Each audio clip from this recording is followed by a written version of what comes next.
kolanda masoko petete oyebi ndena ne susbina ba appellation masoko pete za Fayulu kombo na yamboka eza Adjani masoko pete Keita Adjani Keita masoko pete tatene kombo na ye Ndongala John Sénégalais mama ne kombo na ye Jeanne Marie Tuta ezo zola nanga ndeko na ye ya mwasi wana kombo na nani Lukaya esko yebi Lukaya na bato bandu Lukaya babenga ngoni makasa eske biso ana kisazo komba Lukaya ezali amona ki ba Rwanda te kabila tondisa ki na mboko mais vous continuez dans le même système non biso dans un système wana te soki to dans un système wana mbele to telemi awo oyebi conséquence biso to suyawo ba Rwanda ba bomi biso ba beti biso 18 ans mais lelo to kangi bango to tie bango na avion aller to yebisi Kagame fukama asengi pardon boken to bengani bango lelo talande to tondi to zo sa l'émission ngana yo très bien sans problème au moniga je betami awo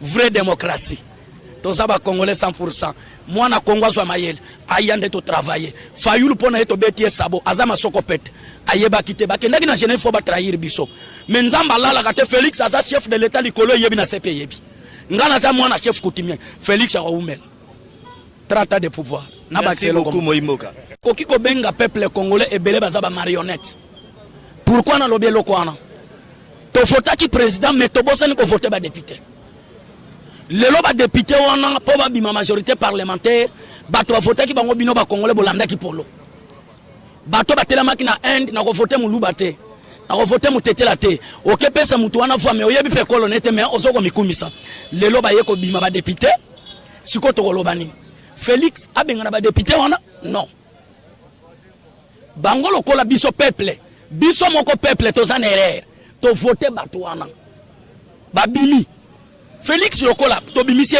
élu président azana majorité te il faut to poussa na pembe na bato wana bayaki te président to sala na yo problème ezate to sangana to sali to zo kende bato to ko sala na bango o baza toujours maboko pembe wana bato ya FCC bato FCC baza maboko pembe oui to ko sala na lobi bien to ko sala na bato baza maboko pembe maintenant ndeti telike mututu wana to zu monsieur Mende na lobi mututu komona ya mboka Mende to zuye selonga Mende aza volé est-ce que Mende pas qu'on travaille dans gouvernement oyo osasi to lobaki on va déboulonner système na kati ya système to sokuta belema to tanga ngona classe belema ne sabanani batu soki to limito déboulonner to zo bimisa gouvernement Félix aokanga batu te eloko ekanga batu wana nyonso to eza justice mibeko mboka be fraction o basala soki ba yeba fundiye monsieur yako samba esengi ka kende boloko akende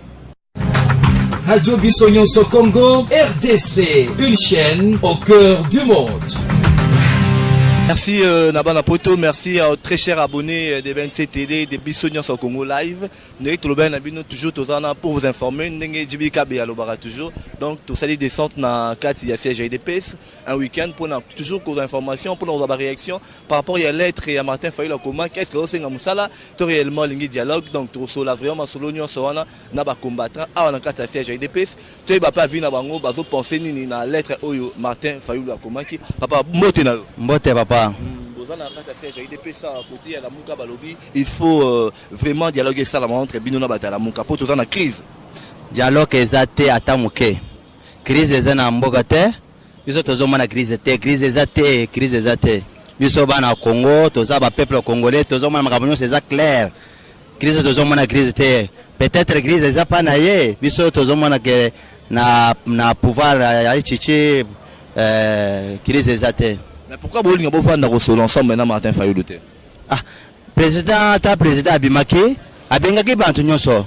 Attendez le bon na ya bise bontoso ke aya to travailler na ye. Lokola ya boyaki, maintenant ero to sala nini papa. Machine eza na marche. Moyen machine tele malusu ezate. Machine ezo kende liboso. Moyen total sima ezate. Tozo kende ga liboso na mosala na biso. Mais pourquoi tu le beaucoup kobimisaka gouvernement? Papa makambo gouvernement est le chef de l'état. Magamba gouvernement soki bango baza makasi babimisa gouvernement président Fati a lobby ngai mo botela ngai soki bango bamoni ke gouvernement umeli batelema baje exposer ke biso tozobimisa gouvernement lokola ye karade na nation amoni ke te nazo kena makambo na ngai malema ngai moko na yefa zo ngosala ngo. Mais bah tu es la mouka balo pepe Félix Tshisekedi ba no manque pas Kabila yango lo azo bloqué.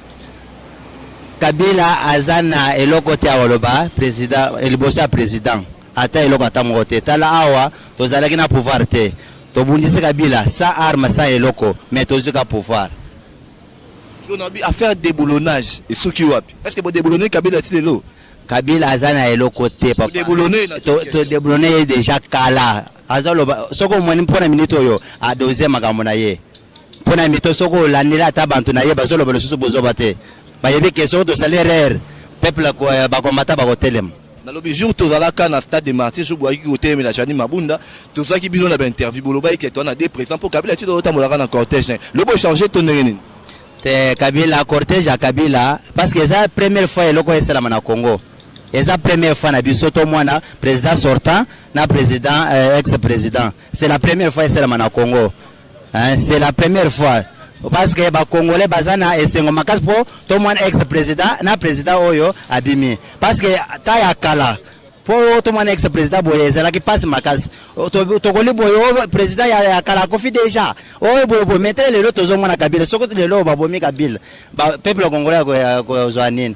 C'est que Kabila azana loko te akoloba devant Félix Tshisekedi. C'est-à-dire Félix Tshisekedi yo mutozo kambaye na famille na ye na biloko na ye nyonso ezana maboko ya président Tshisekedi. Mais les autres na kati ya parlement bazo remettre en cause président de la République Félix Tshisekedi et ça finalement crise au eza okriame entre FCC na cash. Bo kinango ti wapi?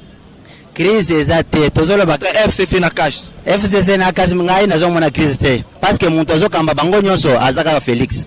Soki alobi ke lelo nazo sala boy monto ko interdire azate autant tout le monde a besoin de regarder incompétent nous on est dans la crise te za crise te za kaka monto ala mukina ye na tongo na sentiment na ye un parlementaire un député national za kaka sentiment monto ala mukina ye na tongo amoneke lelo na koloba nini parce que avant de parler il faut d'abord réagir lelo na koloba nini nazo loba sur quoi neta monto zo loba bongo sentiment na ye ala mukina ngo na tongo o président azabu ya za compétent te sawa na umani ko bakombata batelemaki pona lekambwana. C'est-à-dire président carré des nations, on ne peut pas parler n'importe quoi devant un président de la République. Justement en rapport ce qu'on a lettre à Martin Fayulu, vous lancez exclusivement message na Martin Fayulu.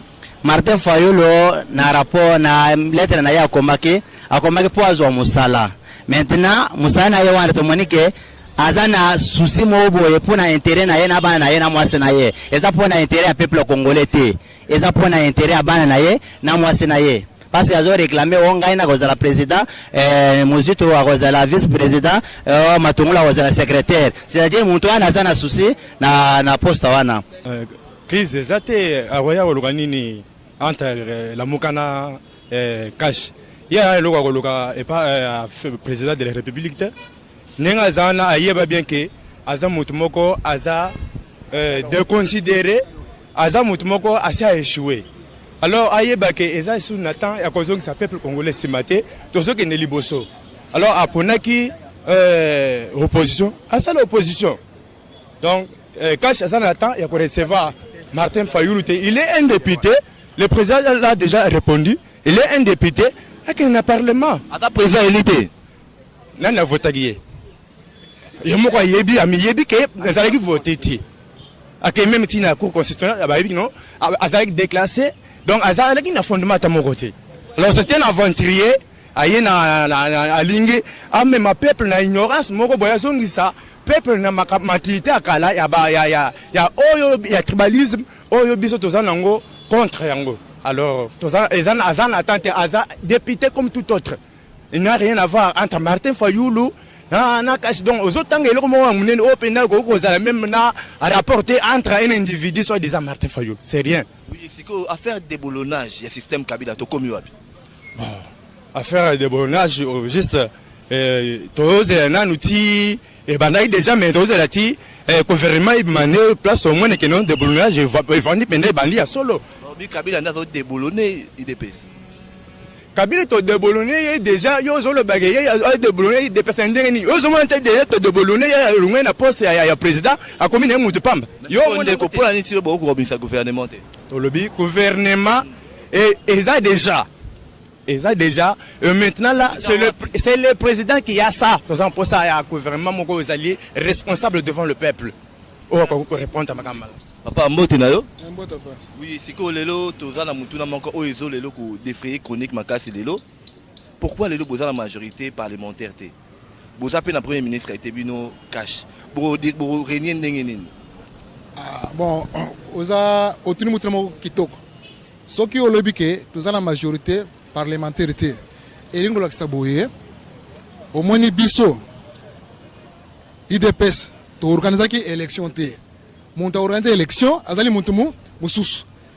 Biso toye kozo pouvoir na force na biso. Toye kozo pouvoir na force na biso. Félix, président Félix azali élu. Maintenant organisation élection asaki mitambu na ye o moni siko bimisi koyi. Ozolo ba wana ke tozana majorité na parlementaire bongo tozala c'est la te. Mais biso sikoyo nous avons la majorité populaire qui gère ce parlement-là. C'est nous qui gérons. C'est pour moi que... Vous devez gérer sans majorité parlementaire. Mais majorité populaire, comparé à la parlementaire, 300 personnes avec... Mais nous, dans la carte, il y a démocratie représentative. Donc, tu es libre de pouvoir représenter Bisso majorité populaire. Donc, nous, avons la majorité sous nous. Non, on a vu bien que Bisso, pour organiser l'élection, mon place à l'élection, à ce qu'on a calculé, à mon que à cause de la capacité pour gagner l'élection. Chance peut Bisso aux élections. Mais comme il y a organisé Kiango, à ce qu'on a maël Moussou Yamabé, maël on est aussi là. Parce que résultat est mon tout. IDPS monte public résultat, il monte organiser l'élection, ça veut dire que IDPS a se préparer aussi plus tard, en 2023, pour organiser l'élection démocratique. À ce moment, une des personnes en question. Par exemple, Nabato Bazolo Bakelelo, Félix est président protocolaire. Papa, Félix, le seul président, Nambo Kanabiso, ou Abimi vainqueur, Félix Tshisekedi. Quand on dit protocole électionnel, Azali Montumoko, Bazouye Boye, Batcheye, sans base. Félix a été élu. Et non, non, papa. Biso Tokei ko voté. Soit Félix n'a pas nommé Félix. Et tant pour Biso to souffrir dans Bokoyo, ba marche, ba risque de traverser. Pendant voir d'abord l'élection. Le jour de l'élection, Biso Tokei ko voté Félix. Maintenant Félix a bimi. Comment Bino va gagner l'élection présidentielle? Mais vous avez la majorité parlementaire. C'est une équation pour expliquer. Mais papa, on doit reconnaître que tu as gagné l'élection présidentielle. Ce qui n'a oui, tu as gagné l'élection présidentielle. Non. Expliquez-nous bien. Vous gagnez l'élection présidentielle, mais vous gagnez la majorité à la députée. Comment vous expliquez? Tu as gagné présidentielle. Le mécanisme est mais l'élection, tu as gagné la présidence. Maintenant, majorité aux autres dans le Parlement. Tu as gagné. Premier mot que vous allez voter. Mais plus tard, nous, on va vers cette majorité-là. L'élection est souhaitée en 2023 pour organiser l'élection sous. Parce que l'autre chose, c'est que Félix, à cause de la nommé, non. Félix a nommé, Félix a élu. Pour voter dans l'urne. Le résultat peut être bimi. Incident. Est-ce que Bisso Bantalamuka va solliciter Nini? Martin Fayou. Non, lettre à Martin Fayoulou, ezali lettre moko sans valeur. Martin Fayoulou, c'est un individu, comme moi je suis individu. À la qualité moko, il y a engagé Mbogati. Mais on comprend que lettre naïe, c'était comme une demande d'emploi. Bon, réponse à lettre naïe, président de la République a ça répondre hier en tant qu'autorité en Mboka. À dans le Parlement, il est député, à reconnaître qu'il est député. Parce qu'en tant que pas président, à reconnaître le pouvoir du président. Histoire à la Mouka, pour Nabiso, c'était une massacrade pour étouffer la population, n'a pas haine tribale, n'a pas division pour empêcher la jeunesse pour ne pas aller avant. Mais grâce à Dieu, le collègue Martin Yemoko à reconnaître que Félix est président. C'est que moi je dois accepter que non. Bango Moko Balanda, président Félix Sima. Yende Mukuzambok. Oya Zoloba, Ndeba Kosa, le collègue reconnaître que Aken n'a parlé, mais il y a qu'un lettre n'a parlé, mais qu'on a dit que vous avez réponse. Merci beaucoup, Mboka Ndeko Namoni, on est très excité pour nous répondre à la question. Il y a les lots, comment expliquer. IDPS a gagné l'élection présidentielle, mais la majorité n'a pas parlé. Bon, pour Nangaï, merci. Nakoki ko benga peuple congolais et belé bazaba marionnette. Pourquoi na lobby lokwana? To vota ki président mais to bossa ni ko voter ba député. Le loba député wana po ba bima majorité parlementaire, ba to voter ki bango bino ba congolais bolanda ki polo. Ba to ba telema ki na end na ko voter mu lubate. Na ko voter mu tetela te. OK pesa mutu wana voix mais oyebi pe kolonete mais ozoko mikumisa. Le loba ye ko bima ba député. Siko to kolobani. Félix abengana ba député wana non bango lokola biso peuple biso moko peuple to zanerere to voter bato wana babili Félix lokola to bimisi élu président azana majorité te il faut to poussa na pembe na bato na bayaki te président to sala na yo problème ezate to sangana to sali to zo kende bato to ko sala na bango o baza toujours maboko pembe wana bato ya FCC bato FCC abo pembe oui toko sala na lobby bien toko sala na bato baza maboko pembe tel que na zunde ko monsieur Ndagala est-ce que yebi Ndagala Ndagala oyebi te Shadar na zunde ko Shadar est-ce que biso toko Ndagala oui kombo na Ndagala bona nini bo eza kombo na ye ya mboka azo peze te même na misala aza Ndagala oyebi Ndagala so tie mwamba olamba ye awomona na nzungu te Ndagala comme Shadar. Ce que tu as Ndagala, Azana na sanction. De deux, Aza vraiment yibi. Trois, c'est un criminel. Est-ce que Moutouana, Tokozong c'est le sous na gouvernement o ya fati à travailler les sous. Nayako Zwandeko Mututu. Oyebi Mututu. Mututu nzetali boka. Mende. Est-ce que vous avez Mende? Babenge Mututu. Mututu. Ce qui va se tout à Pondu. Oyoka mabele so bouger mutu alobaka mingi mais azalaka na maîtrise te yango moni ayeko yiba diamant na expression ya koloba mingi bakangi ba bete film est-ce que vous comprenez on va collaborateur na bino non azala calme maintenant ndeti telike mututu wana tozu monsieur Mende na lobi mututu komona ya mboka Mende tozuye selonga Mende aza volé est-ce que Mende pas ko travailler na gouvernement oyo osasi to lobaki on va déboulonner système na kati ya système to sokuta belema to tanga ngona classe belema on eza banani batu soki to lingi to déboulonner to zo bimisa gouvernement Félix akanga batu te eloko ekanga batu wana nyonso to eza justice mibe kwa mboka be fraction o basala soki ba yeba fundiye monsieur yako samba esengi ka kende boloko okende ana problème na président obligatoire. Mais est-ce que le gouvernement au Bourou-Bimisawana,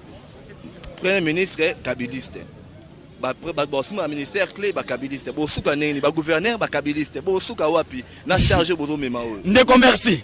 Na moni oza un peu moi mayele mais ozozonga na vision suko ya bato ala muka. Na longolo na connaissance wana. Na lingina yebisa yo lelo tokoki ko bimisa gouvernement. Ton nommé par exemple na peso ka exemple Luzolo Bambi. Basala na Kabila. Mais si koyo na Kabila salaki dictateur evandaki. Hein? Yiba mais pouvoir la Kabila ko négliger te. Félix aye à lobby démocratie na état de droit. To travailler le peuple d'abord. Ozo sala pour intérêt ya mboka. Soko yibi, il faut basa nini? Ezala muto basali na Kabila. Biso to tia mutu wana.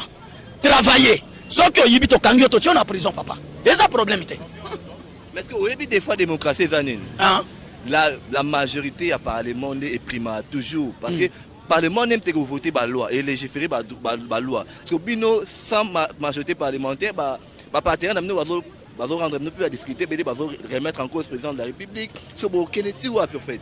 Bon, merci mon frère, tu as raison, yako yebisanga eloko wana. Mais na mayele nanga pe na mwa bwane na ngai. Oyebi parlement wana eza dirigé par nani?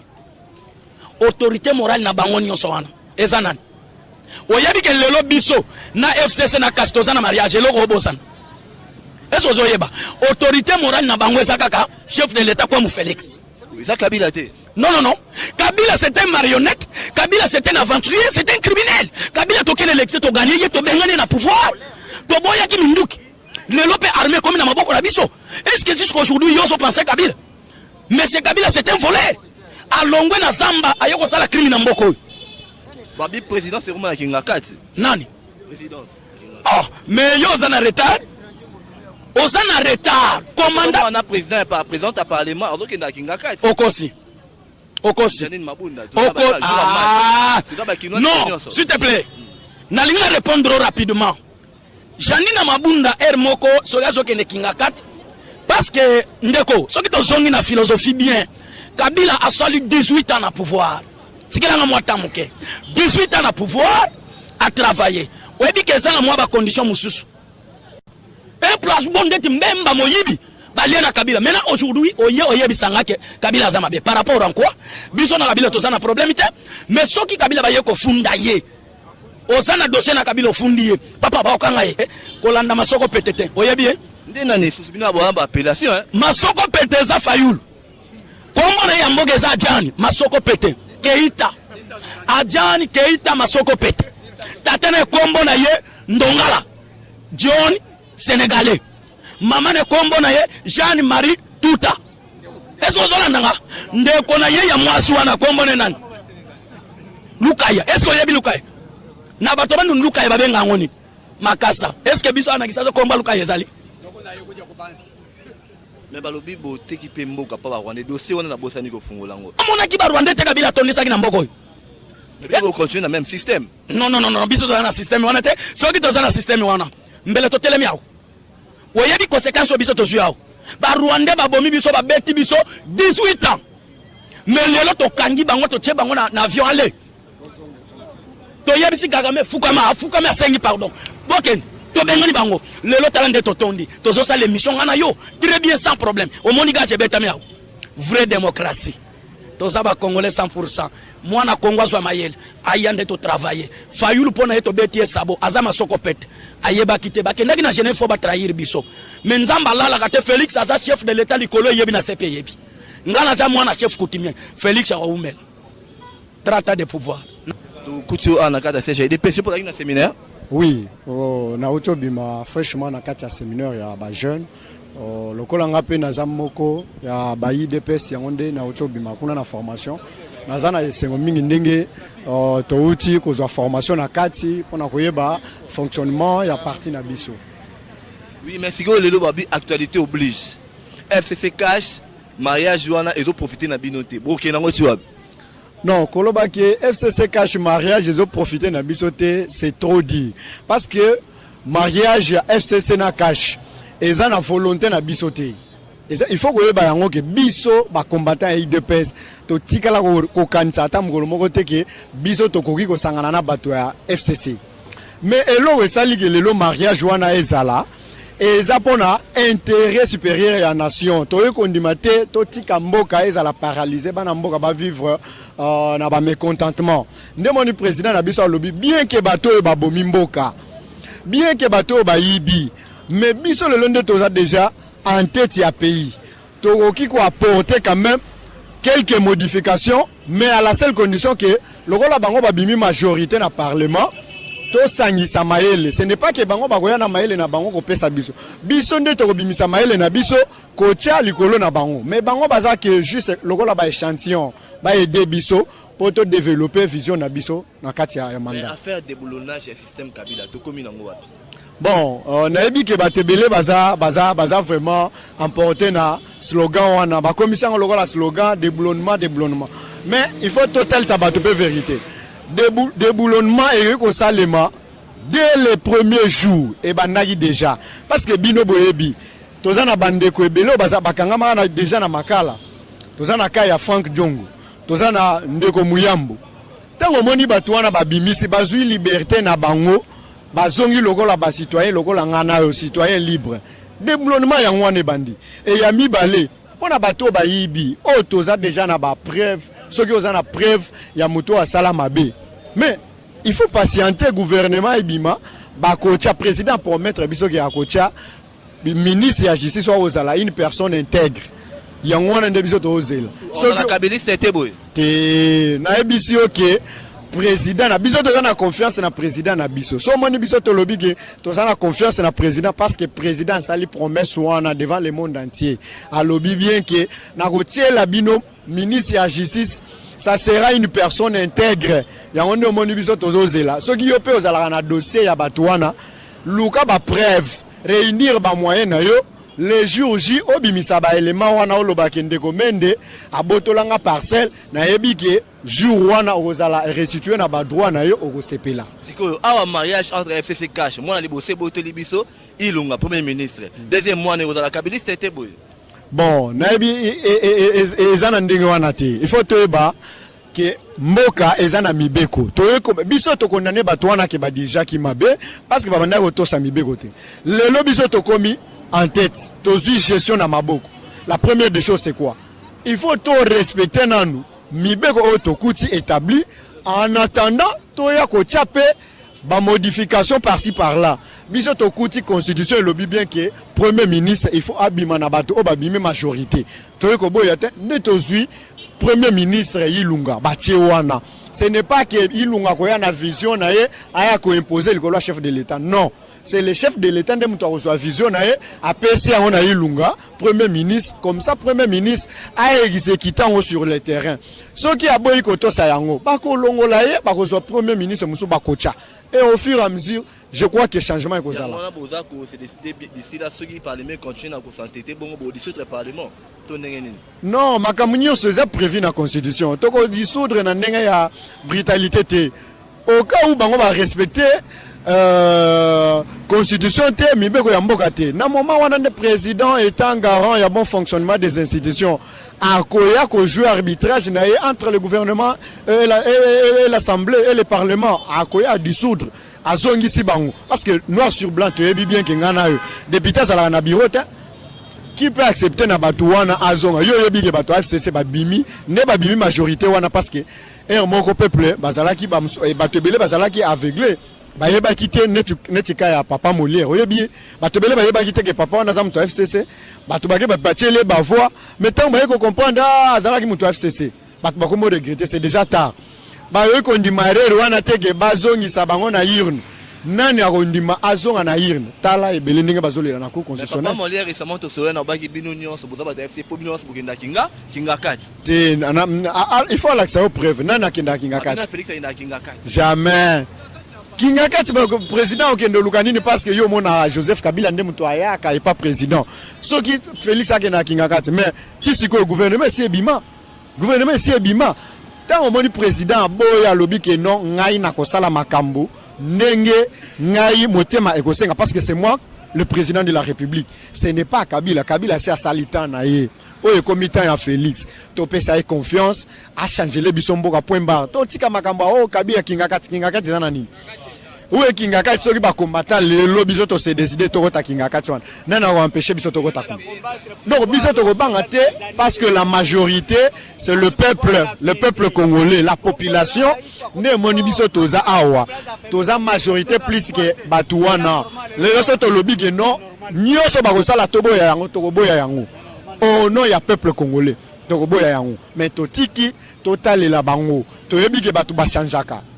Tozo peuple azotale la bango. Ceux qui va changer te, nazo bisayo ke orozonga wa oloba ke makambo jeune garçon aloba ezala ya solo. Déboulonnement et kozala effectif. État de droit. Il y a des règles établies. Donc, Moutounio ça censé qu'on respecte le texte de la République. Ezala nani, ce que boy koto samibe ko papa bako kanga yo moni bazo réflexionner makala. Eza pona ko kotsa batu wana. Moni les criminels en cravate. Pona ko kotsa bango batu balata ka ba veste wana. Ba komisa prison e komaka ya ba fazer, bango bako taka prison te. Yango ndo moni ba banina nu ko réflexionner prison ya makala.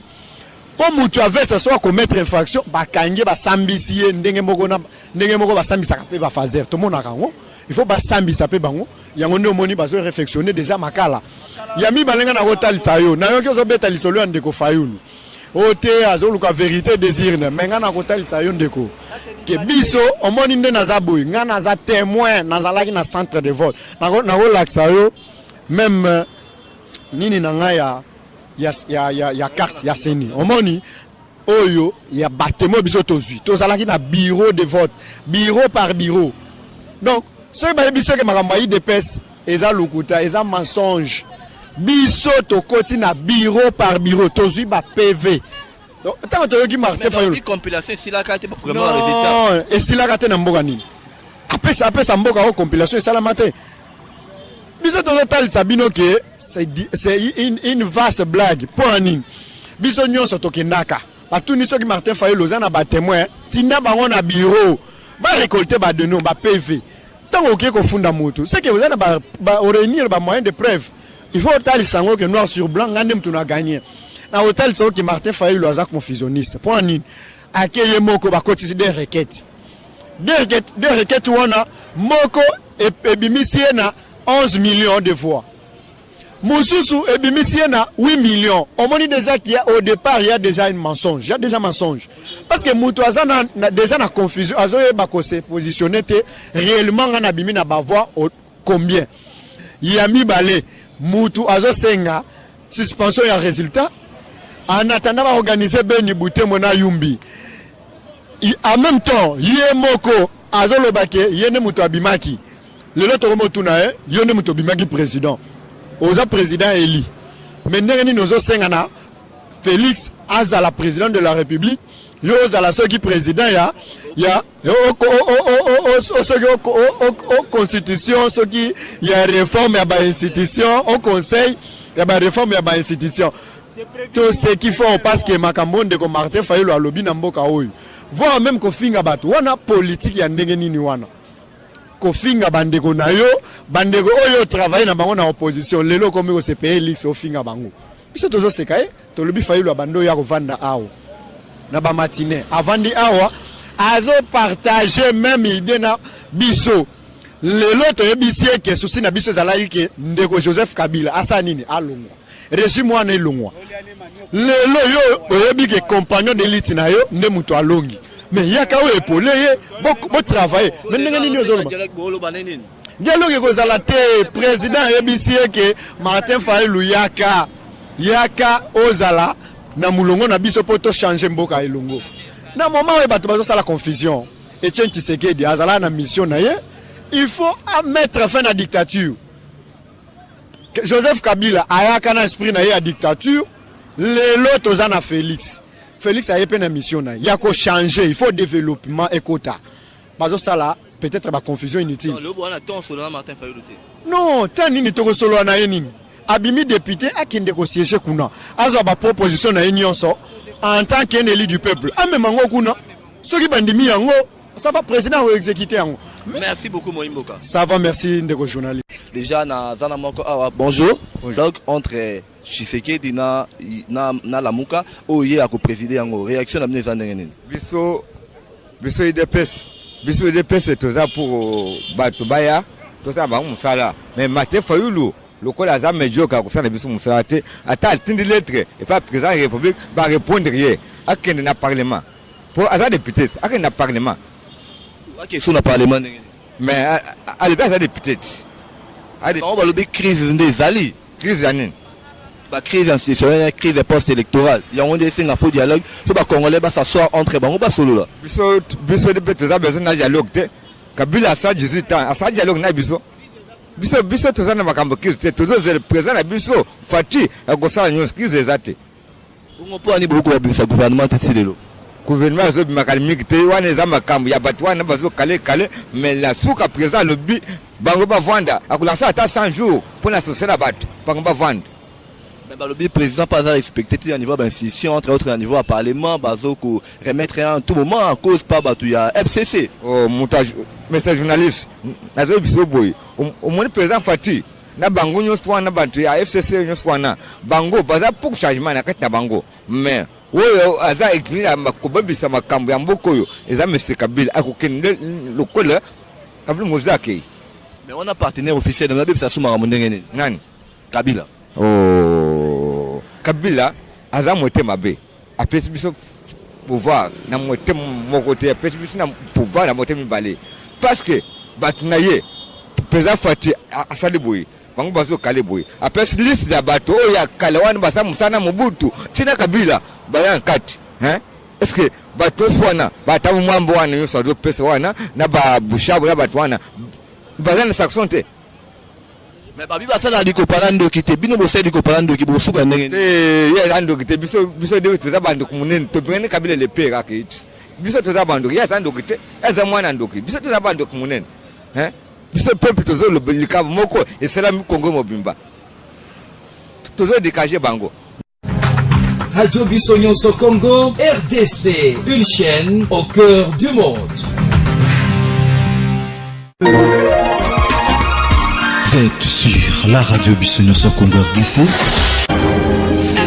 Oui, tapez www.radio-congo-news.com, accédez dans notre site et avoir toutes nos informations. Soyez le mieux informé dans le monde numérique.